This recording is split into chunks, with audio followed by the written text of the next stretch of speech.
Hello and good evening. I'm Melissa Idris. And I'm Sharad Kuttan.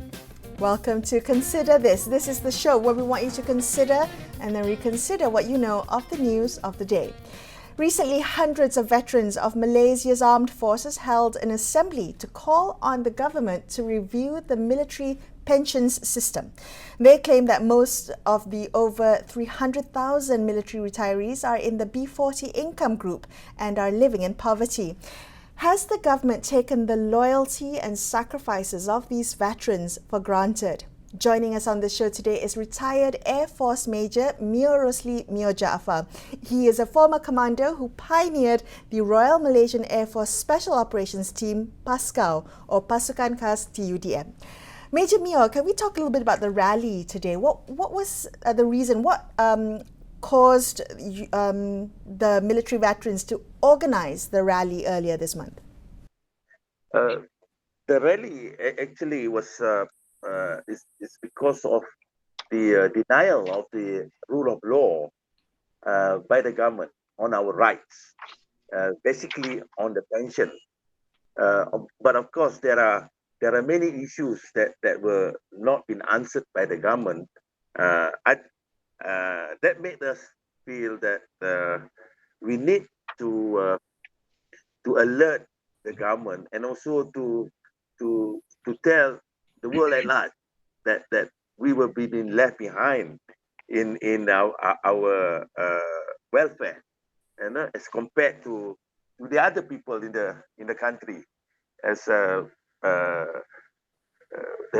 two main things that I'm very concerned of is the food on the table and the roof above the head, and this is what makes me and pushes me to fight for all those veterans who are suffering in this country now.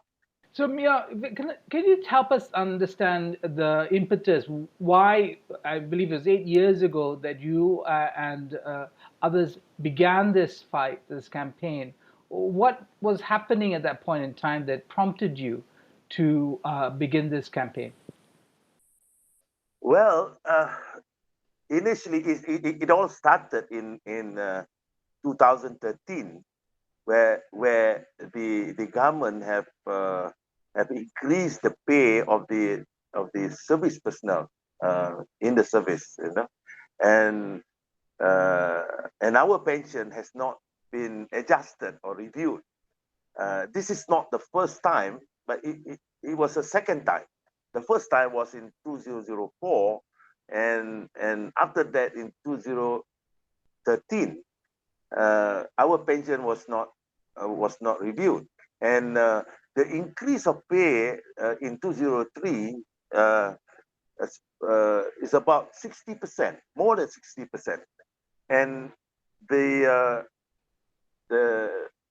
Prime Minister at that time announced in Parliament that all public servants should not be worried about waiting for pay rise in order for your pension to be reviewed. The government has promised to increase the pension by 2% annually, automatically. But then we look at it, that's not fair, because if you have a pension of 1,000 ringgit at that time, 2% is only 20 ringgit per year. And you just imagine that how can most of the pensioners survive? That is me. My pension was 1,000 ringgit at that time. But look at those on the other ranks, the lower ranks. Some of them have 400 ringgit, 500 ringgit. If 500 ringgit means their increase of pension is only 10 ringgit a year, what can they buy? Right. So because of that, this is the beginning where I and a friend of mine who is also having a legal background been digging up all the laws and all the under the federal constitution, and we have found out a lot of things that the government had denied based on the law. Okay. All right. So those within the armed forces, the pay scale of the armed forces had increased by 60% in 2013, and those who had retired by then only got a 2% increase. That is a significant difference. When did you start to realize that the retired military, retired servicemen were struggling, that you pointed out that many of them are in the B40 category, they are living in poverty? How did it come to your attention that they were struggling? Well, as we go along in doing our research, we also went around and interviewed a lot of people about their lifestyle, and uh, I think the public also can see in most of the newspapers, in the media, showing that veterans are sleeping under the bridge. You can see veterans sleeping on the corridors of shop lot in Chowkit, things like that. And this also made me more, you know, uh, uh, made me very sad when I'm talking about it. I'm talking about it also now. I feel very sad looking uh, at my man, you know. I want to ask you about mechanisms that are available for servicemen, because we know that whether, I mean, it's in the private sector, you can go to in industrial court, you can start to deal with issues of contracts being violated and so on and so forth. What is available to servicemen to address this? Is it purely politics? Is it purely getting politicians to make what now sounds like an empty gesture, right? This 2% automatic increase. As you put it, I mean, if 20 ringgit or 10 ringgit is laughable, right? It's almost an insult.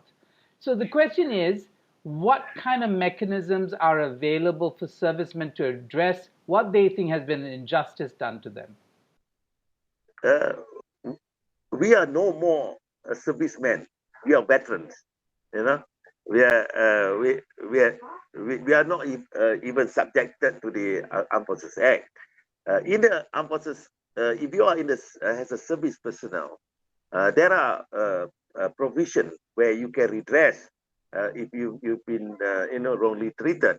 But then the military is a very strict organization, it's very disciplined organization. It's not that easy, but well, the provision are provided for the armed forces. But we as a veteran now, we are civilian. I'm just like you, receiving, but we are receiving pension, but we are no more subjected under the Armed Forces Act. Right. So the only thing that what I'm trying to do is trying to go to the court for a judicial review to see that whether all these laws are valid, or it's up to the court now, because no point talking to a brick wall, because the government just refused to listen to us on these issues. There are other issues, of course. I cannot deny that the government are trying to help the veteran, but this is more serious matter. It's about the food on the table and the roof over the head. Mia, I also understand that it's not just about the pension rate, it's also about those who get pension. So if I'm not mistaken, only those who have served in the armed forces for more than 21 years will get pensions. Is that accurate? Okay. What about those who don't serve the minimum time? These are the main issues that I'm bringing it up, because we have few categories of pensioners. I mean, veterans and non-veterans. Uh, Number one is those who are pensionable. And those who are pensionable are those officers who have served 20 years, and for the other rank, they must serve a minimum of 21 years. And the other category is the non-pensionable. Those non-pensionable is the bulk of the veteran outside there, and uh, these are the people who left, before 20 years service. And the third category is the what I call the those who've been discharged because of disciplinary. The number is not small, you know. The number is something like 25,000 veterans outside there. They were discharged because of the disciplinary in the military. If you can look at it, it's just sometimes it's not logic that a person has to be punished for the rest of their life. You know, for example, if you come late for a parade, or you be absent without leave, you know, or you sleep while on guard duty, and this kind of offences can are punishable until you can be discharged from the service, you know. So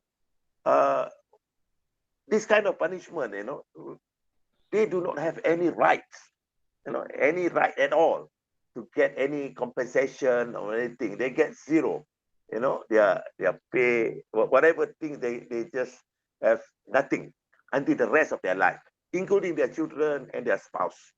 It's very sad. Mio, And yeah, yeah. if I could ask you, you know, is there, when you were still in the service, was there a conversation happening, whether among people of your rank or below or people above, about the system?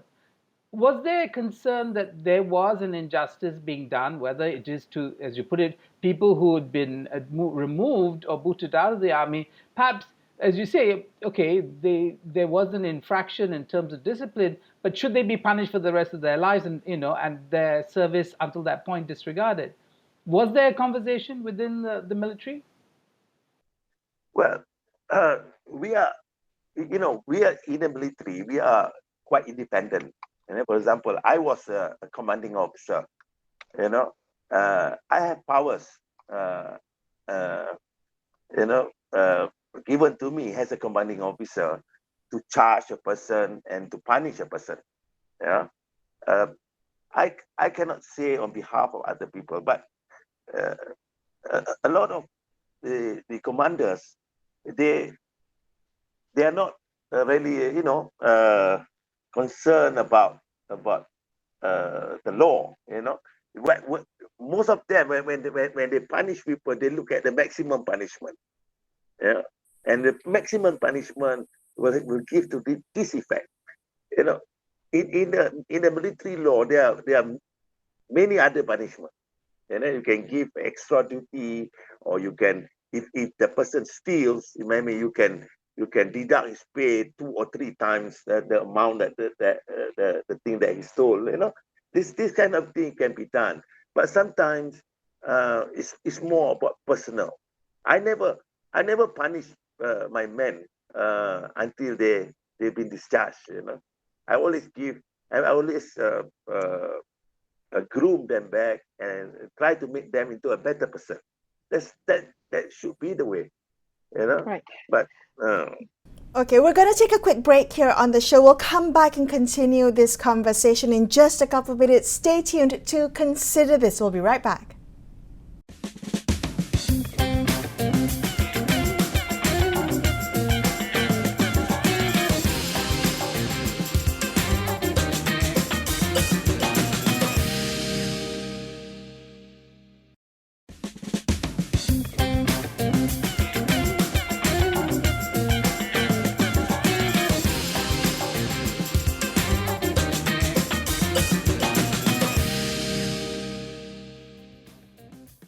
Hello, thanks for staying with Consider This. I'm Melissa Idris. With me is Sharad Kutan. Let's continue our conversation with retired Air Force Major Mio Rosli Mio Jaafar.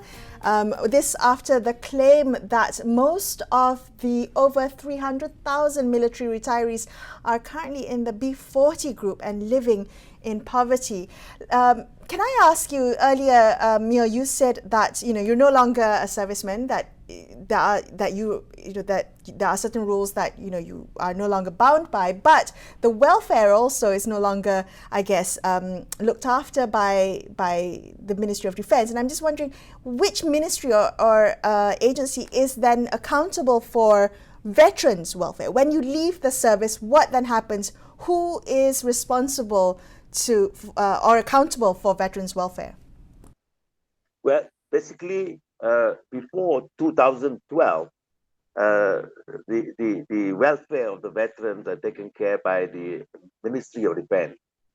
Ministry of Defense means it's not the armed forces. It's the ministries that probably under the Chief Secretary of Defense. That is his responsibility to look after. But in 2012, there is a new act which is called the Veterans Act, Act number 740. That is Akta Veteran 2012. You know, in that act, they create agency. You know, under the it's not an agency; it should be a department created under Ministry of Defense. We call the Jabatan Arah Veteran, which is supposed to look after the welfare of the veteran. Yeah, that's Okay. where the main agencies are looking for. We cannot blame the generals in the service because it's not their responsibility once we retire. Right. Yeah. I do want to ask you this. What is the thinking, Mio? When you look at the system, right? So people serve, they probably go in when they're very young, 18 or 19 or 20, they serve 21 years, they're 40. They're still at the peak of their productive years. They have many years to go. It's far too young for any of us to even retire at 40. So what is in the system, recognizing that many people pass out or serve about 20, 21 years, are there attempts to bridge life in the military with life outside the military? Are they given skills that will help them find jobs? I mean, the question is, why have most of them fallen through the net and fallen into poverty? Well, first of all, I think that the military system is a very complete system. After they retired, you know, the armed forces have this what we call the resettlement cost. You know, soldiers retiring from the service, except for those who are what I call been discharged under disciplinary, they were sent to Perhebat. This is a center where they try to rehab the military.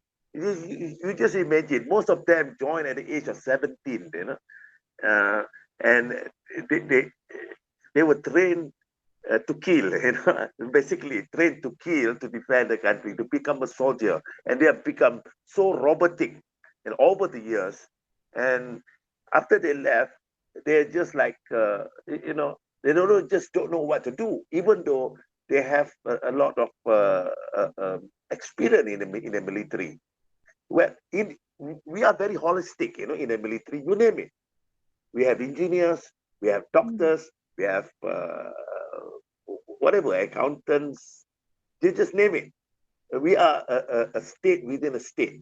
That's the military. It was designed that way, you know, in most countries also, because we are able to do things. But the problem is that our system here, that does not facilitate that these people, you know, to apply their knowledge in the service outside.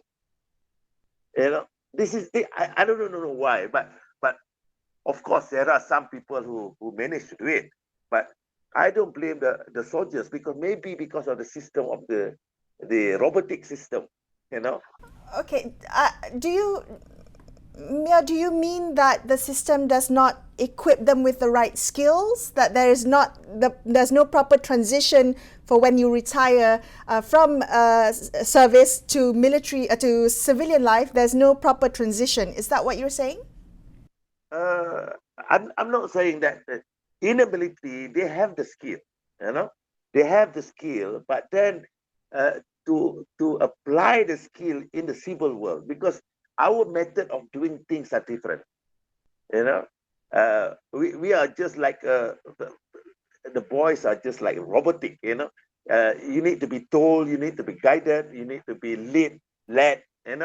When you go outside, you have to be on your own, and this is where I think the failure is, because they don't expect to go for a rehab course for a few months, and you expect them to change after they have served 20 years, from the first thing that they left school, for the other rank in those days was some of them were standard 6, qualification. After the age of 16 and 17, they joined the service, and they were made, they were treated in such a way that they just command and do, whatever the boss says, this is what.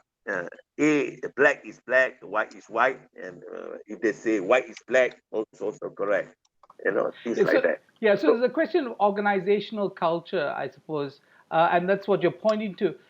Is there interest in changing the way the military works in order that this transition can help, or for people to serve out more a longer term in the military? I mean, is there any interest I remember, because during the Pakatan Harapan administration, there was a defense paper, but I don't know if it included a white paper on defense, and I don't know if it included welfare of of people in the service. Any politicians, anybody championing on a policy level changes? well, I wouldn't want to talk about politics here, because I think most politicians does think because of their survival at the moment of time. But actually, nobody really looks into this matter, uh, deeply, and try to solve this problem. And I think that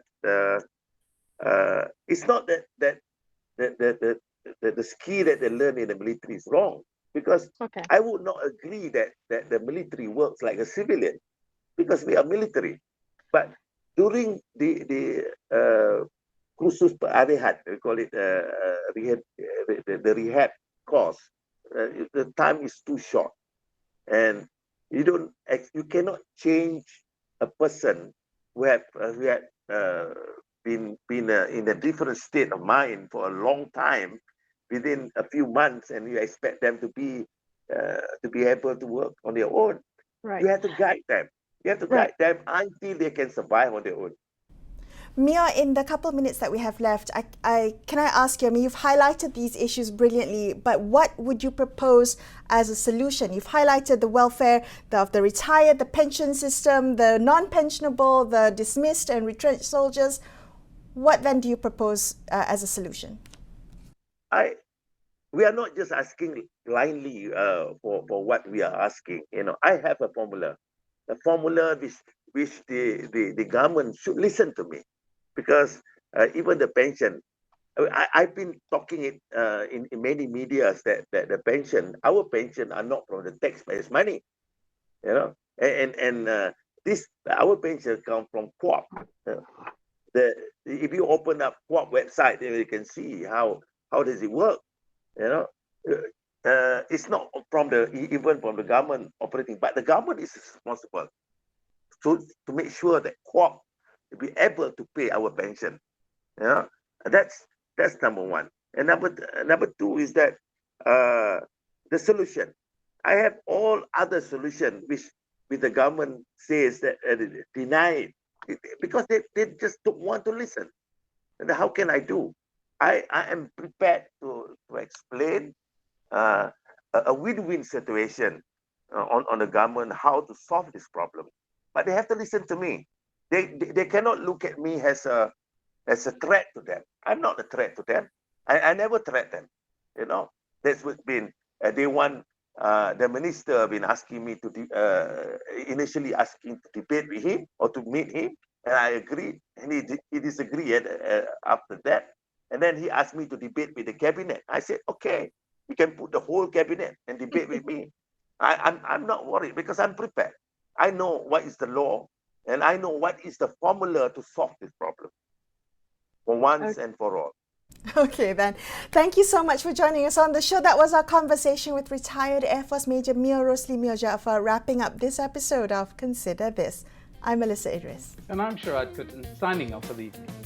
Thank you so much for watching, and good night.